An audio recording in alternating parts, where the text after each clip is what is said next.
Personnalité.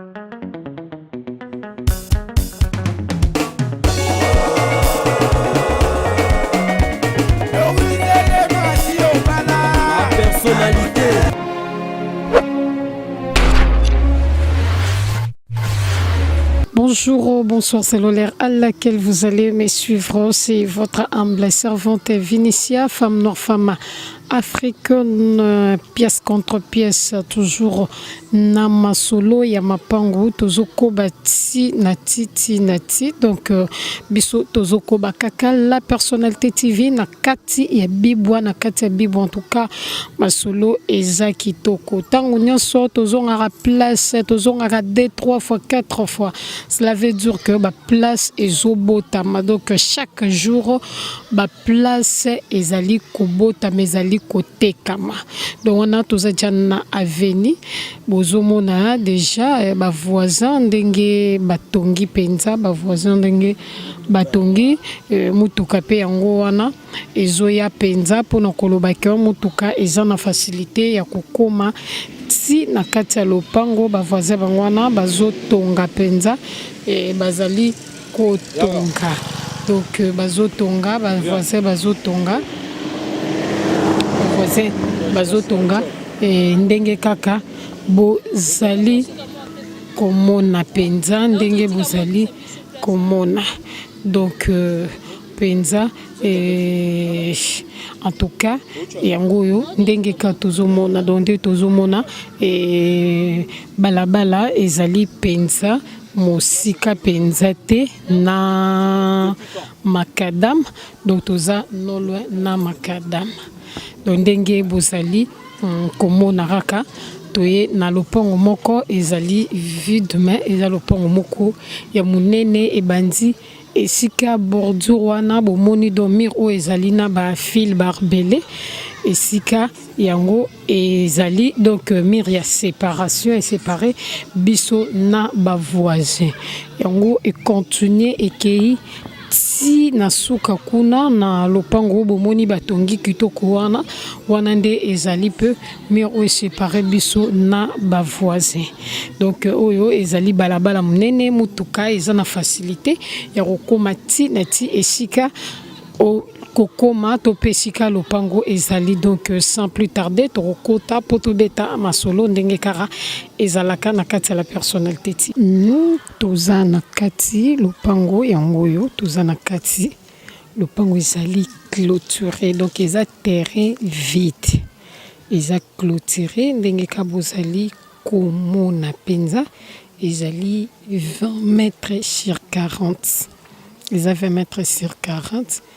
donc eza penza lopango ya munene voisin ye wana bomoni otomonaki libanda ye lisusu kati na ye penza ba voisin bango wana bazali batongi déjà, donc azali clôturé, clôturé ndenge bozali komona na bilili babi 20 mètres sur 30, 20 mètres ezali terrain ya munene penza ezali 20 mètres sur 40 eza terrain ya monene ndenge bozomona bauti kokata pe matiti kobongisa yango yo eza terrain vide, terrain ya monene ya 20 mètres sur 40 babi awa problème eza te, ya na problème ata moke te, eza problème ya mikanda te, mokolo nango nde azali koteka yango, donc mokolo nango nde azali kobeta masolo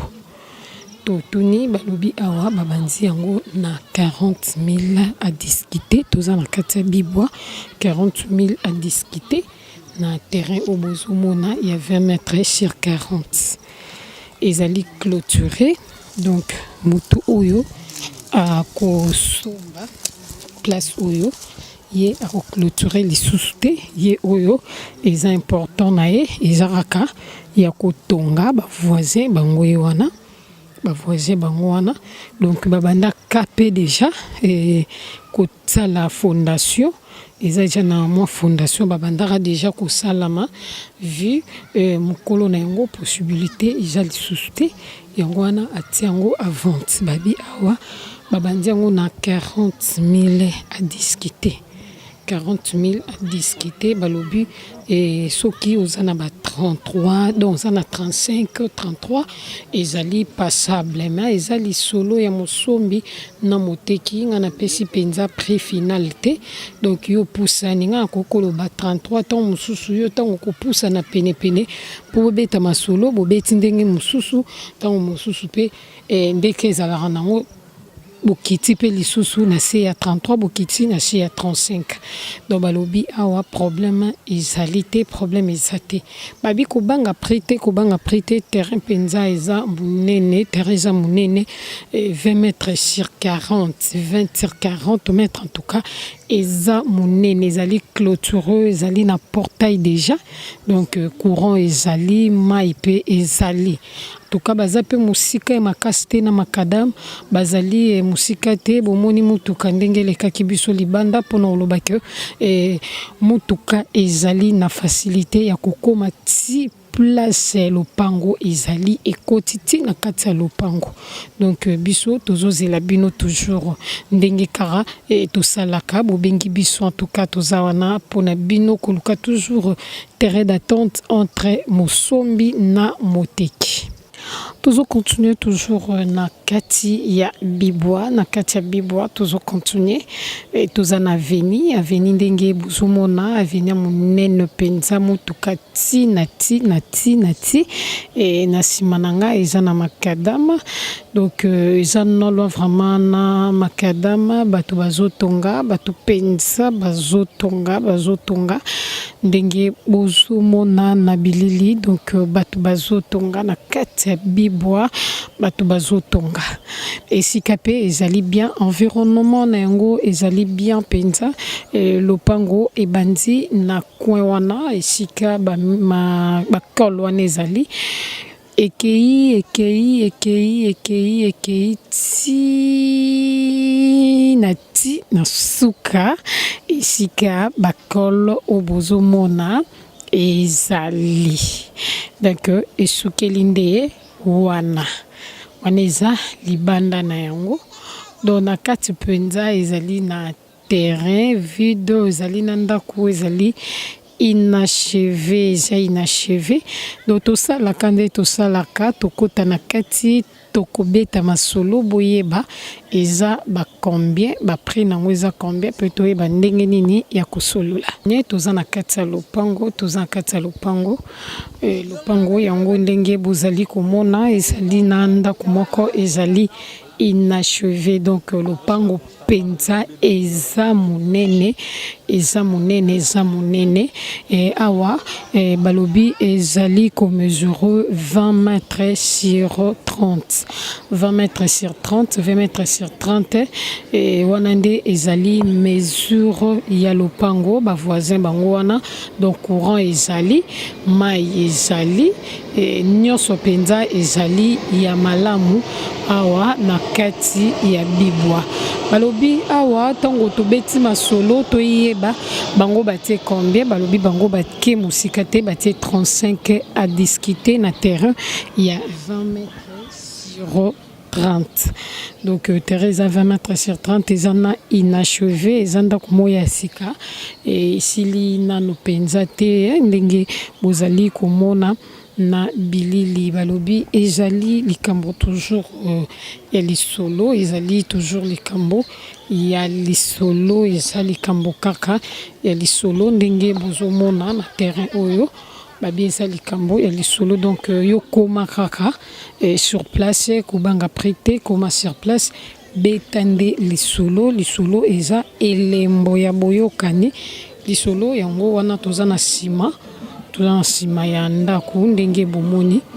donc babi lisolo eza elembo ya boyokani lisolo eza elembo ya bolongo kobanga prêter pusana bobeta penza masolo toza entre nous toza bandeko donc tokoki kobomana te likolo ya lopango balobi awa 35 à discuter kuna voisin pe azotonga voisin vraiment azotonga comme il faut, voisin azali kotonga pona koloba que et en tout cas esika oyo soki otongi yo moko nde mutu okopesa yango valeur. Donc biso tozo benga bino toujours tozo benga bino toujours na kati ya lopango na kati ya bibo en tout cas tozo benga bino et vous êtes déjà bienvenue na kati ya terrain na kati ya bibo vous êtes vraiment bienvenue biso tozali kozela bino toujours kaka ndenge tomesana kozela bino donc benga biso na numéro ezali affiché na bas ya écran na yo en tout cas biso na la personnalité TV tozana pona bino donc bazala jamais déçu na kati ya la personnalité TV na masolo ya mapango en tout cas biso toza toujours likolo tozozela bino toujours. Merci, merci na bandeko ba abonné à la personnalité TV. Merci à trop na bino nyoso. Oyo bo s'abonner na kati ya la personnalité TV nebi ke bozara toujours jamais déçu bolela biso il y a trop biso pe to le labino vraiment makasi yango to sel rabino mosala ti nati kaka ndenge vraiment to lobaka. Merci ya trop na ba membre ya soutien ya la personnalité TV ambisi bazabakana ya mo général John Kimbambu Arlette Matoko Liswa Nzambe badiva wa Soudia Givoa Mama Boko Bank na kati ya London City en tout cas ba merci ya trop na bino na nyoso bozo koba kosala toujours na la personnalité TV. Merci à trop na mère boss Mama Doris Lema Fumuna Gaze ya la personnalité TV. Merci na ingénieur Metiti Ma Zalaki wana na sime caméra pour nos kozula bino ba imonge ya kitoko obomoni na mokona lelo avec votre humble servante Vinicia femme noire femme africaine pièce contre pièce toujours na masolo ya mapango en tout cas biso na binonde bongo to monani ti na mikolo oyo ezali koya lokola nzambe azali kokoba toujours ko souffle de vie na ye na kati na biso bye.